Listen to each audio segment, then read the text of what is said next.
Vamos a hablar de nuestra salud y vamos a hablar de ACV, porque es necesario saber para poder tener nosotros la libertad, primero de movernos, de elegir y de tomar conciencia sobre esta enfermedad, esta situación que afecta cada vez más a más gente y sobre todo en épocas de crisis y de riesgo. Estoy con el doctor Guillermo Raffe, director médico de la Clínica Pilares de Rosario.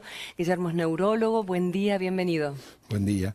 ¿Hay una algún... pequeña corrección. Perdón, sí. Médico especialista en rehabilitación. Perfecto. Médico especialista en rehabilitación, o sea que vamos a hablar justamente de estas imágenes, ¿no? De cuando sucede un ACV, qué pasa después. Pero antes vamos a retomar porque hoy se cumplen 4 años de la muerte de Gustavo Cerati. De hecho, lo dijo Alejo. 4 años en coma. El ACV, ¿qué es el ACV? Primero, vamos a empezar de cero, para aquel que no tiene esta información. Si lo vinculamos a Gustavo Cerati, se podría decir que el talento humano y el desarrollo humano ha ocurrido por el cerebro que tenemos. El ACV de alguna manera es una pérdida de ese talento, que se puede expresar de muchas formas. En el caso de un artista, en su arte, pero en el caso de cualquier persona se puede expresar por dificultad en el lenguaje, que es una adquisición propia de los humanos, por dificultades para el movimiento, para el razonamiento, para percibir, para sentir cosas. ¿Algo que determine en la tipología de personalidad que aparezca en un lado u otro del cerebro? No, no necesariamente. No. Sí, el tipo de personalidad tiene que ver con que puede ocurrir con más frecuencia. ¿Por ejemplo? Por ejemplo, se podría decir que para el ACV aplican los mismos factores de riesgo que para la enfermedad coronaria. Sí. Hay algún tipo de personalidad de personas extremadamente ansiosas, de personas extremadamente luchadoras, que tienden más a ser hipertensos, a tener mucha adrenalina dando vuelta, y esto los pone en un riesgo ciertamente un poco más alto. Tal vez son luchadores que se notan, porque los luchadores silenciosos están en otra parte de la sociedad y por ahí más tranquilos, pero la reman igual. Por lo tanto, ¿qué determina que haya una recuperación más rápida, que sea definitiva, el coma, o que no se sepa cuándo va a recuperar esa persona? ¿Qué determina el pronóstico? El pronóstico lo determina el tamaño y la localización de la lesión que uno tenga en el cerebro y la edad del paciente. Se recuperan mejor los pacientes más jóvenes, se recuperan con más dificultad los pacientes de mayor edad, y depende también del tamaño. Si es una lesión muy grande también va a producir mucho déficit, o si es pequeña, de cuán estratégica es.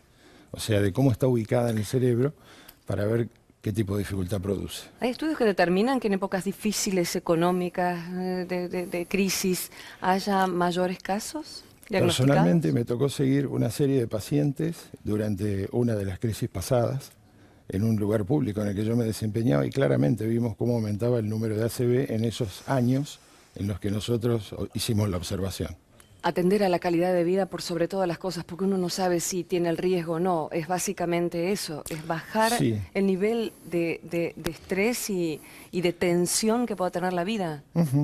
Hay factores que se pueden controlar. La comida. La comida, el tabaco, el consumo de tabaco, la hipertensión. Sí. Si uno tuviese que dar un solo y único consejo, le pediría a la gente que coma no más de 1 gramo de sal por día, agregada a los alimentos. Los argentinos consumimos una cantidad excesiva de sal, tenemos un nivel excesivo de hipertensión. Y lo otro son los controles. Muchos hipertensos descubren que lo son cuando tienen el ACV. Porque tal vez no sentían esa tensión alta, y hay otros que saben que tienen la presión alta, otros que no. Exacto, la mayoría no tiene esa sensación. Doctor, vamos a la rehabilitación, sí, porque hay casos milagrosos, ¿no? Y maravillosos de personas que por ahí tienen un pronóstico determinado. Y cambia. Y cambia. ¿Qué se usa? ¿Qué se sabe? ¿Y qué bueno, nuevas tecnologías hay? En rehabilitación, la investigación durante muchos años de muchos casos ha permitido establecer fehacientemente que lo que se venía haciendo estaba bien.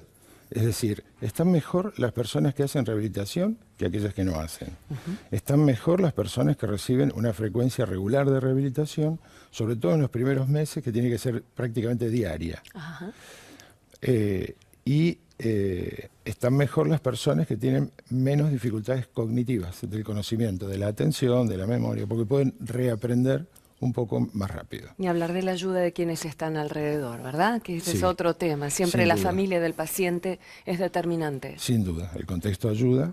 o no, pero sí, en general cuando el contexto es bueno, el paciente está menos deprimido y esto le permite avanzar mejor. ¿Está afectando más a mujeres y a gente más joven? Está tendiendo a igualar las cifras entre varones y mujeres. El ACV es la tercera causa de muerte en el mundo occidental y es la primera causa de discapacidad. La entre primera adultos. causa La de primera. discapacidad. Sí, sí. Sí, sí, en Argentina las cifras en promedio son un poco más altas que las del resto del mundo occidental. Bien, bien. Bueno, doctor, vamos a prestar mucha atención entonces a los síntomas. Estaría bueno repetirlos y volver a darlos a conocer en los primeros momentos en que algo está pasando en nuestro cuerpo que no es habitual y tenemos que prestarle atención por si es un ACV. ¿Cuáles son esas señales? Hoy hay tecnologías que permiten que tomado dentro de las primeras horas uno pueda incluso revertir el ACV. Bien. Entonces es muy importante prestarle atención a estos síntomas, como pueden ser dificultades para el movimiento que aparezcan espontáneamente, Sí. dificultades en las sensaciones, de golpe no sentir la mitad de la cara, no sentir un brazo, dificultad para hablar, que el habla se vuelva arrastrada, dificultosa, ver doble, ver borroso súbitamente de un ojo o una parte del campo visual. ¿Eso puede ser que aparezca y después se vaya, entonces uno lo deja estar? Sí, Ojo, exactamente. ojo, no es que continúa el problema, sino a veces puede desaparecer, pero hay que prestarle atención. Pero hay que consultar, Bien. de todas maneras, porque eso puede ser un accidente isquémico transitorio que preludia el posterior ACV. Gracias, doctor Guillermo Raffi, director médico de la Clínica Pilares de Rosario. Un placer. Muchas gracias a ustedes.